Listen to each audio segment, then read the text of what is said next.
Hi, Louise. Hi, Kim. How are you? I love our little intro countdown. I know.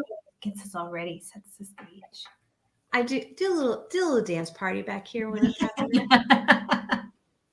So, hi and welcome everyone to Your Kickass Career weekly wrap up, our live show that you can catch here, wherever here is. So we are live on both on Facebook, LinkedIn, and YouTube all at the same time, which is kind of cool.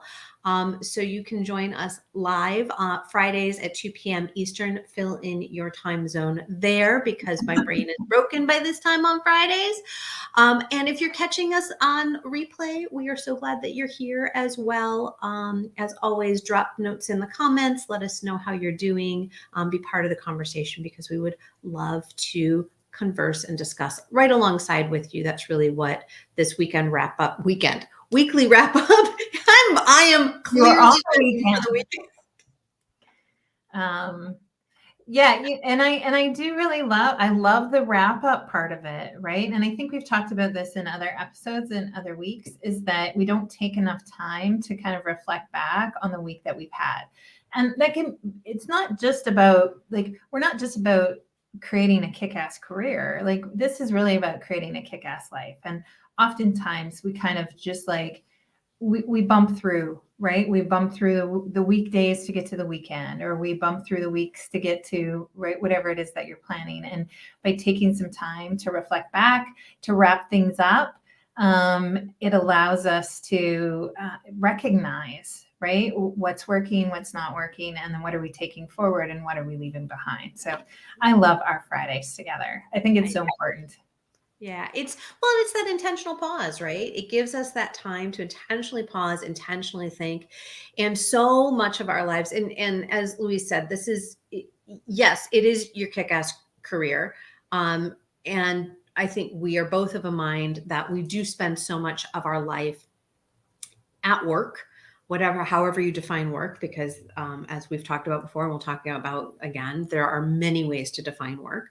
So whatever that is for you, we spend a lot of our lives doing that. So if we are consciously creating a kick-ass career, we too are creating a kick-ass life, which is really the goal of all of it, right? Like, let's do this thing. Yeah. And creating that time of intentional pause and intentional reflection allows us that time for thought, work, right? For time to think and to process all of the things that have occurred over that past week. It just gives us that opportunity. So Louise, what has been the past week been like for you, or what are you celebrating right now as you take this little pause? Yeah, I like to look back at, and I do this with my clients all the time. It's so beneficial, is to just take a moment to look back and see the things that have worked well. I haven't had a fantastic week. Had a lot of things I've been navigating, but yeah, there are still lots of celebrations in that. I would have to say the thing that I'm celebrating the most today is that I have been able to navigate some of those things without getting stuck in any place. And so, it's not that I'm bouncing through those things or skipping over top of them. It is about, spending the time that I need to spend with the people and animals that I need to spend with. And then being okay that time is that time, and then I get to move through that and go on to the next thing. And it has been all okay. And I haven't been stuck in any one emotion, in any one place.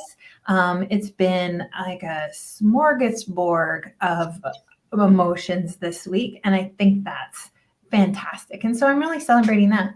I didn't get stuck in any place, and I didn't push anything away. So that's my real celebration this week. I hear that, embracing your own humanity this week. Yeah, 100%. How about you, Kim? What's been going on for you? Yeah, so I have really been tapping deeply into my more spiritual side lately. I kind of lost my footing with that for a while. I got caught up in a lot of the minutia of life, particularly from about a year ago when we moved from Chicago to Montreal. Um, it just became that the never-ending list of to-dos and the constant doing, the constant blah, blah, blah, blah, right? I have no words for it. That's just what it feels like. And so um really tapping back into that more spiritual side of myself where I didn't lose my morning routine that involved meditation, that involved some journaling, but the more spiritual side for me is like I actually draw oracle cards for myself now that give me kind of a point of reflection, give me that place to pause. And so on Mondays, I've been pulling a card for myself to help me kind of create what is that energetic focus that I want. Fun. Right? It's kind of cool. It's like it just feels so nice to shift where I'm focusing. There's plenty of things in my business. There's plenty of things in, my home life and in doing that house management and working with our daughter and my husband travels a lot. So there's plenty to do. So really what I wanted to focus on is where do I want to put my energetic focus? And this week the card that I pulled, funny enough, the card that I pulled this week was called Take Action Now. So in that, I've been looking at where am I energetically taking action? Not where am I ticking the boxes, but where am I energetically taking action? Where am I putting my energy, right? What has pulled my energy or pulled my attention away? And how do I want to shift that back to where I want my where I want my energetic attention to go? Right. So that's really been what I've been focused on. And honestly, I have had one of the best weeks outside of vacation in a really long time. It just feels so damn good right now. And my heart is with you as well. So, Um, well, and I think this is like what a fantastic insight that you got from your experiment this week, and really looking at like there's always a list of things to do. It's like, but when you're intentional around where you're gonna put your energy, and not let any of those tasks take that energy from you, right? You flip the tables and say, no, no, where am I putting my energy? Not to say you're not going to get those things done, but it's like what are those most important things that I want to focus on, that I'm going to be intentional around. And it just it pulls those things into I think it pulls those things into focus. Right, when you do that. Fun. I love when you pull oracle cards, because it's just it's a fun way to kind of tap in, to not just your like, what do you call it, your woo-woo side. yeah. Right, so it's not just a fun way to tap into that, but it's actually a fun way to like to get things done. Like, why the heck not do something that's going to bring some fun and joy into your to-do list or whatever, into your week. I think that's important. Well, and the thing that's so interesting about them is, right, they create the creators of the cards create these messages, right? And it can be any type of messages that the creator of the cards decides, whether it's channeling that message or whether it's they are just creating it from within themselves from another way. We then pull the cards, right? Those of us that read the cards, we just pull a card. And it is, for instance, this morning I pulled a card for myself while I was meditating. And I was like, yeah, so not resonating with me right now in terms of what is that message that the card said. But what I did instead was I looked at the imagery on it and I said, what message, what meaning am I getting from it for me? Yeah. Right? So how can I create, or how can I recognize the meaning in this right in front of me, without having to be dictated by what somebody else's words are saying with regard to the card. So I think that really is, we can do that with anything. Yeah. People do that with, they see a sunset or they see a particular bird or they see numbers or whatever it is we associate a meaning with that. And that meaning then gives us an ability to connect more deeply with it, which now that I'm talking about it actually goes really nicely with our topic for the week about creating meaningful work. I didn't even mean to do that. And that was really cool. Boom, beautiful segue. Yeah, so meaningful work. Such an interesting topic because I feel like meaningful work is misunderstood in a lot of spaces with a lot of folks. So I'm going to ask you, Kim, what meaningful work, like what does it mean? What does it mean to you? So I can tell you what it used to mean to me, and then I can tell you what it means to me now because it has evolved over time. So it used to mean, so I'm somebody who is very driven by social justice, social change. I think we know that about myself. And so for me, creating meaningful work meant that I was tapped into making a difference in the world. Mhm. And while that is true, that can be very meaningful.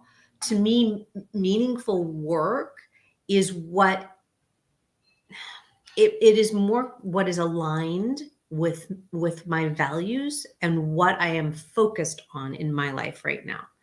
So, give you an example. Some that's kind of related is somebody asked me what my favorite charity was, and I was like, I don't have one because that evolves based on where my focus is for that time. Yeah. Right. Yep. It in general terms deals with human rights, social justice, humanity, but it can also, I do a lot of work with animal rights as well. It's that humaneness, right? So I could focus meaningful work, meaning that I would only channel my work in the directions of something that is meaningful to me.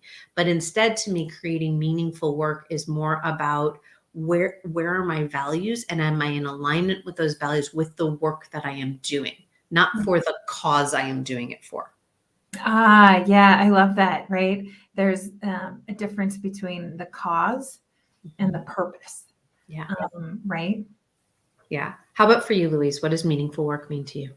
Well, I think it's really similar, but for a long time I didn't really think about work as like being like meaningful in like that deep sense, right? And so work for me for a long time gave me a sense of accomplishment.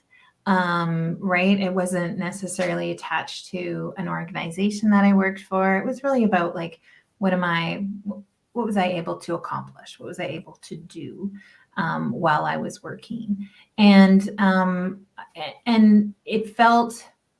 work felt like a means more than having right meaning.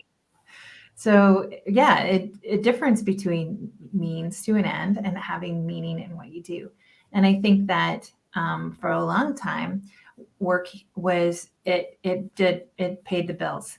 It had meaning because it meant that I could eat and it meant that I could afford travel and it meant that it meant that I could do things. And so the meaning of work for a long time felt that way.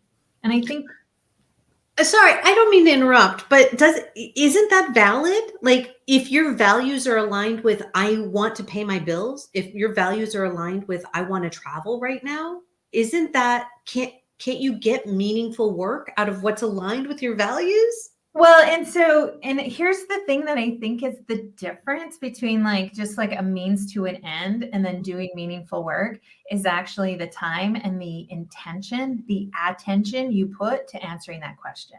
Got it. Right. And so I think that when you're not attuned to your values or why you're doing what you're doing, then it is I don't know that it can ever be meaningful. If you know why you're working, you know for what purpose, like we talked about, right? Already. If you know those things, then I think meaningful work can come from anything. But I could be doing the same thing and it could go from meaningless to meaningful by the attention and the intention that I put behind understanding why am I doing what I'm doing. comes back to the why. Sure. Yeah. Well, and the awareness, that level of Mm. awareness, right? That Yeah. self-awareness of what is the reason that I'm doing something? What is my mission? What are my values? What is my vision? What is my why? And when we have that level of self awareness, being able to dive deeper and say, this is why this work is now meaningful to me. And it can be, this work is meaningful to me because it pays me the salary that I want to do the things that I want to in life. Buy a Gives me car, go on life, travel, or gives me create security, social whatever good, that is. Yeah. or Yeah. both, Yeah. right? Yeah. 100%. So I found this article on Forbes that I thought was really, really interesting because they dive into the 5 biggest myths about meaningful work.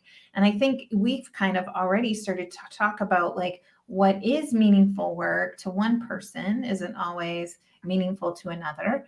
Um, and the same work can go from meaningless to meaningful by the intention and the thought that I put behind it, the mindset that I have when I go into work. So I would love just to kind of shoot these myths out because I think they're worth kind of highlighting.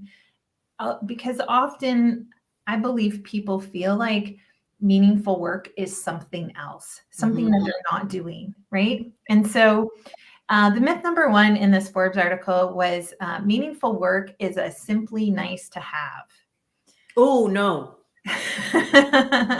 No, no, no, no, no, no, no, no, no, no. No. That is, and here's the thing, it's not only, and this might come later in the article, it's not only for wealthy people, it's not only for people of means, it's not only for people of a certain demographic or a certain skin color or a certain gender. No, no, no, no, no, no, no, no. Everybody deserves meaningful work.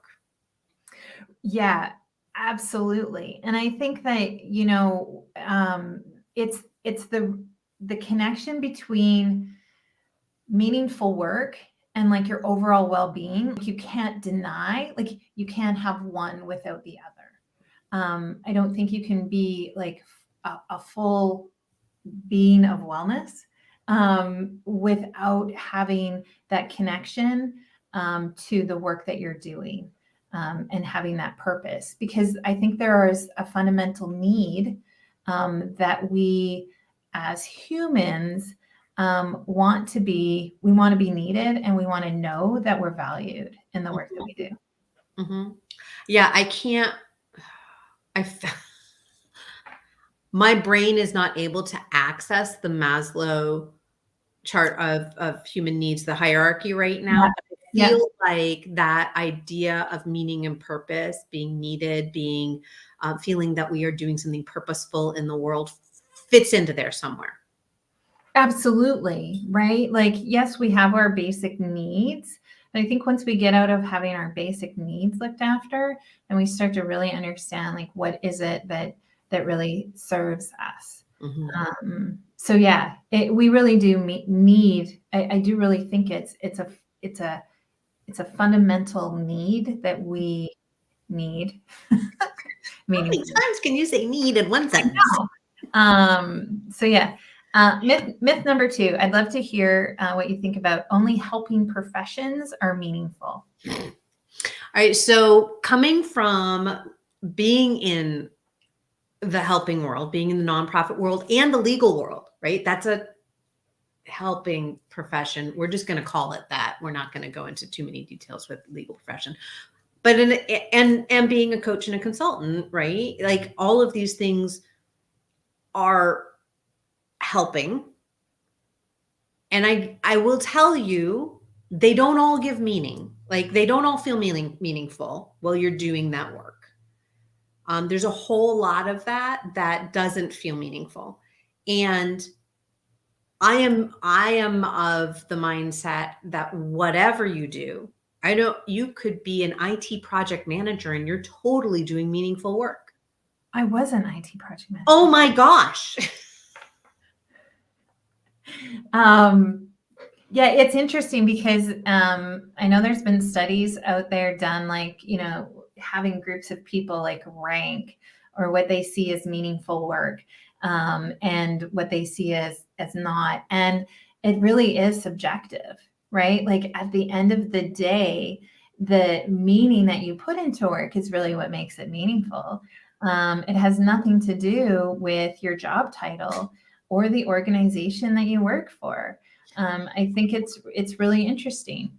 No, and I think it goes to a lot of, and I've seen a lot of memes about this over the past year, maybe two, about this idea that success isn't going to college, right? Like, let's stop making it so that people think that the only successful route to a career is going to college.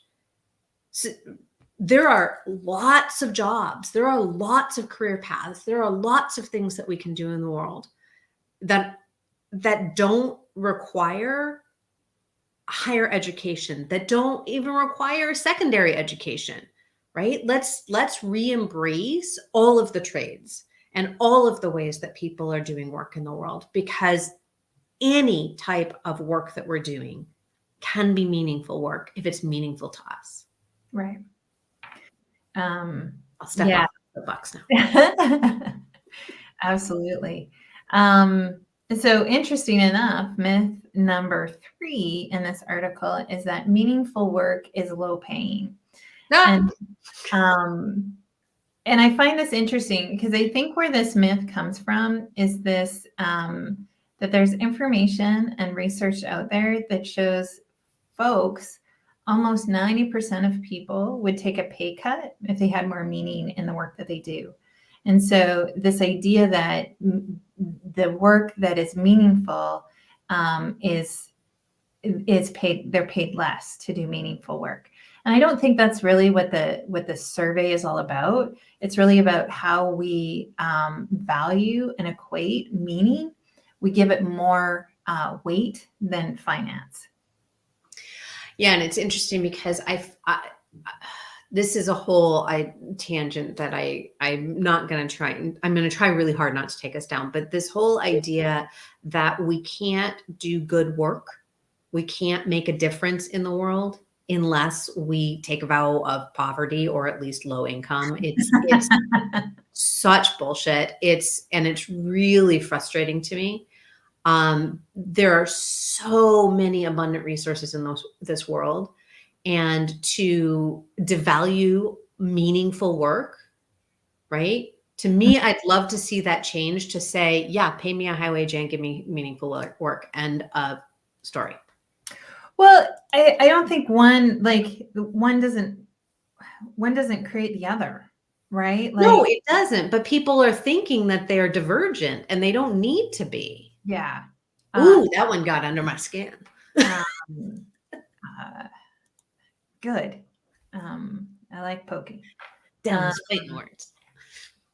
So it's interesting too, because I believe that there's also this idea that almost kind of is the flip side or the other extreme to say that, higher status work brings meaning.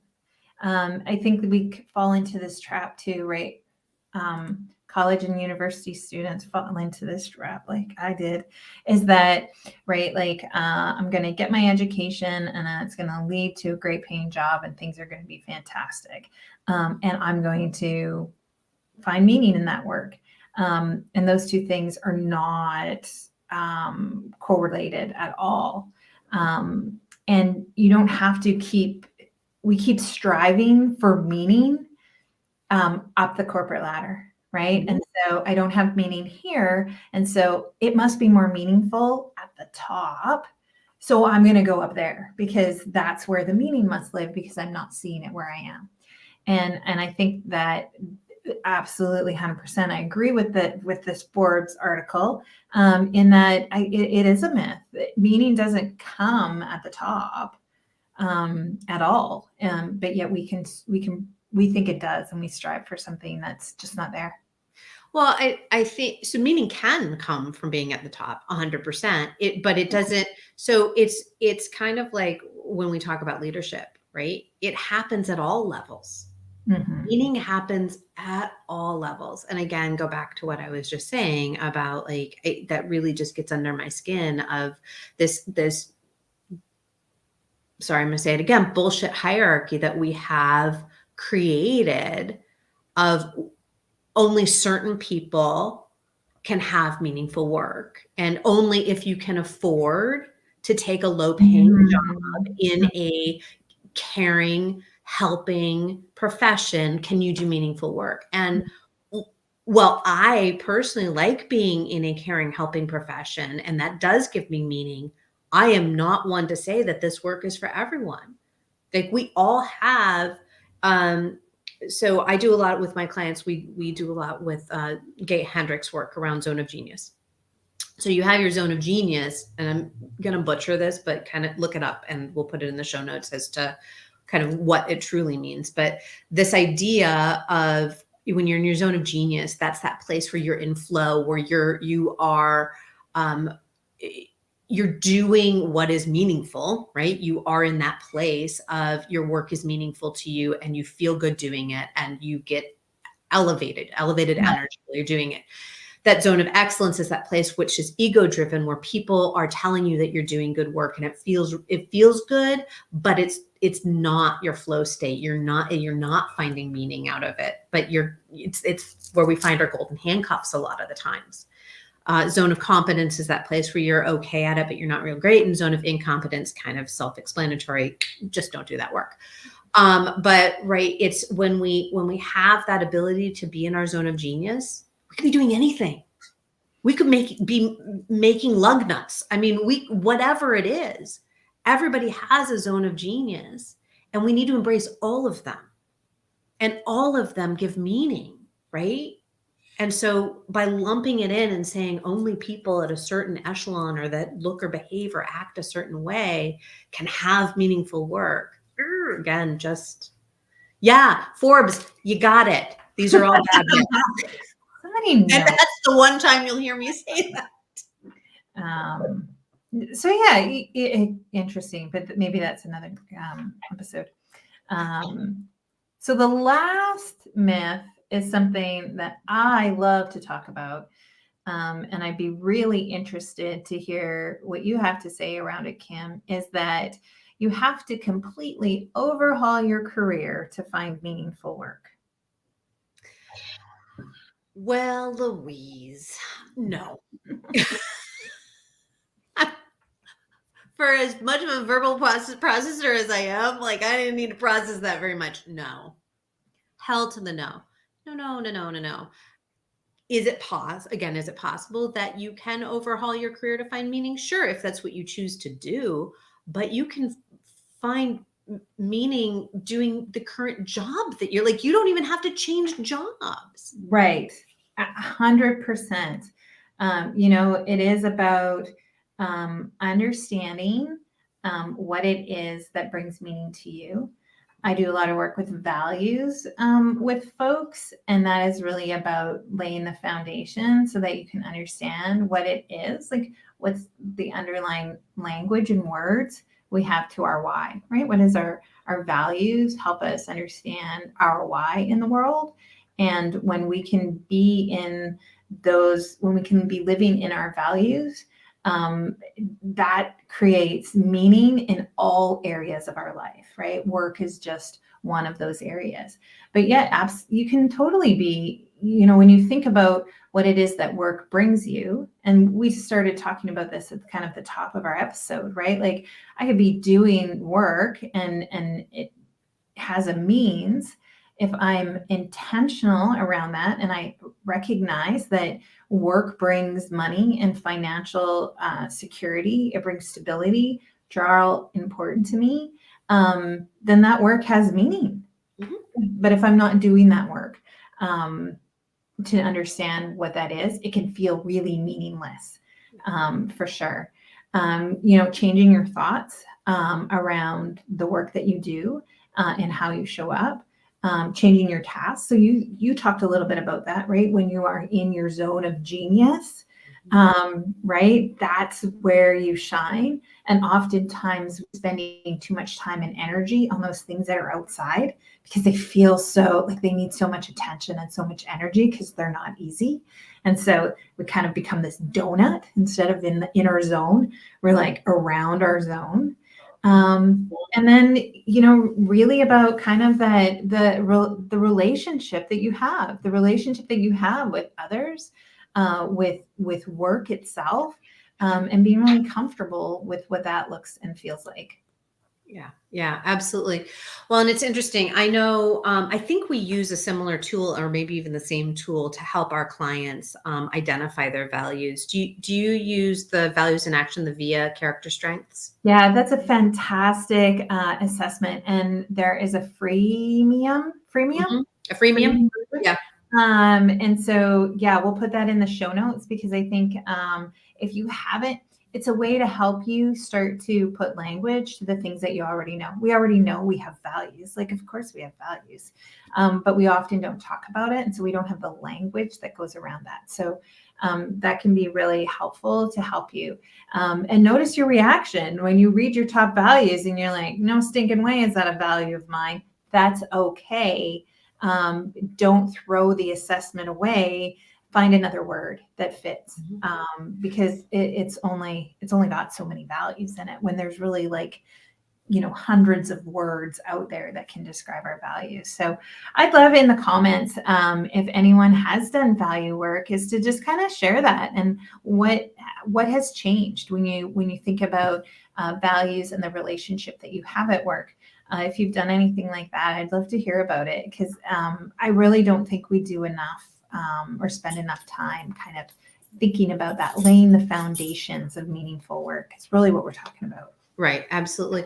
Well, and what's interesting about this assessment in particular, but doing any values assessment work is how it can change based on where you are personally and professionally, right? Because I always start my clients with it.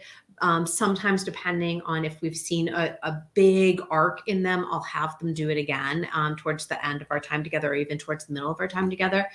And you can start to see how things will shift. Like if you're really in a toxic environment at work, you have these safety concerns. You have these things around trust that may not have been major values of yours before you were in this toxic environment where you didn't feel safe and you didn't trust the colleagues that you were with or the people that you were working for. When you start to shift, even in the same role that you're in, as you start to shift and begin to build your boundaries and begin to build your own self-worth up again and start to really understand and develop those strengths in yourselves, you can see those values change. You can see values of hope and love come back in, right? Of forgiveness. Like you start to see how that shifts over time. And it's really, really interesting because that's how we know that we're leaning into meaningful work, how, like we started saying, creating your kick-ass career is creating your kick-ass life because it's so much more than what's happening in your workplace or in your business. It's what's happening in the totality of your world and of your life. Right. So yeah, I love that you tapped into that as well because it is so key to this entire conversation. So, and we will also include that Forbes article in the show notes as well, in case you're curious about revisiting those myths.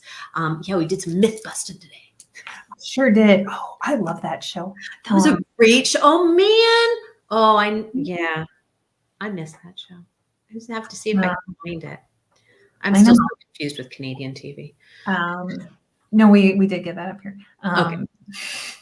So, great. Fantastic. Yeah, like I think, the cool thing about who we are and humanity and how we show up at work is that we're all different. And I think it just leads to, the more you're aware of your values, of what brings meaning to you, is to have conversations with folks and understand, what's meaningful to them. what's their why? Why do they show up in the morning? Why do they get out of bed in the morning? And I think those can be some really great conversations to bring us all a little bit closer together. Because at the end of the day, it's all meaningful, because we all mean something. Yeah. So side note, and then we can talk about what we're doing next week, but that the VIA character strengths has a team component. I don't know. Have you ever used that? Oh, no, I haven't. It's so cool because it overlay, like you see where people's strengths, so where their strengths are, where their values are, and it overlays them as a team, so that as a team you can work together to not only see each other, truly see the humanity in each other, but also understand where each other's strengths are, and where, if somebody may have something that's lower on their values assessment, how to help them bring that up if that's of interest to them, right? Who else has that strength that can partner together? So there's so much cool stuff that you can do with teamwork around values. And I love that particular tool actually does it for you inside of the program. So cool stuff. Yeah, absolutely. I love that. All right. So next week, we're shifting from this idea of meaningful work into the ever popular conversation of toxic positivity. And this came from, was it last week or 2 weeks ago? So our last episode or 2 episodes ago, hop on there and have another listen, because we started talking about optimism as a benefit to, right, being a creative thinker and really an unsung leadership trait, I guess is the word, and how it can open up options. So Malik's word during that episode was optionism, which I love. But that's where this toxic positivity kind of topic came from, is because there is a difference between positivity and optimism. And toxic positivity just is, well, it's toxic. And we're going to dive into that a little bit more next week, which I can't wait, because I love talking about this kind of stuff. Yeah. Well, and Louise and I share a mentor, Kate Swoboda, and she would always say to us, I am not talking about putting glitter on poop. So really that's the idea of toxic positivity, is like, you have poop, call it poop. It's okay. You don't have to throw a whole bunch of glitter on it to suddenly make it shiny. It's still poop. Right. Right. Like, we do have poop in the world. You said need 400 times in a sentence. How many times am I going to say poop in a sentence? Well, then we put it together, and then we need to poop. Nice, Louise. Let's send our guests out on that. Well, okay, like, I think it's time to wrap it up then, just in case folks need to, take a health break. We will wrap it up. Nice. All right, everyone. We hope you have a wonderful time over this next week. Don't forget to set your intentions for the week. We'd love to know what those are and how you're doing. If you have any questions or feedback from this or any episode, please reach out to us. We'd love to hear from you. In the meantime, keep moving forward towards your own kick-ass career, and we look forward to seeing you next week. Bye, Louise. Bye, Cam. Bye for now.